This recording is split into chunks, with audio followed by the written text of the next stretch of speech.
So that we had quality issues with our customer on S-West 98, so obviously trying to protect the customer on those parts was a great improvement, so we didn't have them dropping and sorting out, which is, over-processing. All right, so we were talking about the anchor draggers and having to get rid of those people that just didn't want to change. So the other problem was that some general managers simply refused to change their methods. In the spring of '94, Cheerio, had conducted some more theater in the main assembly hall at Middleton. When he walked in, quickly looked around, and then told the general manager of assembly that the time needed to assemble an engine would need to be reduced from 30 days to 3. The space needed would have to be cut in half. The amount of human effort required would need to be cut by 2/3, and the inventory of parts and engines on hand would need to be reduced by more than 90%.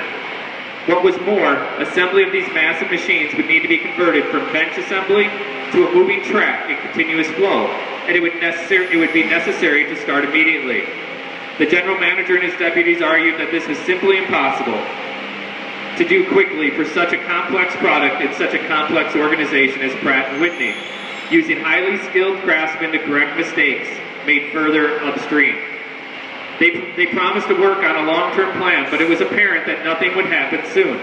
Shortly afterwards, they were Astley Pratt, and Bob Weiner, another Pratt outsider, was installed as a new general manager.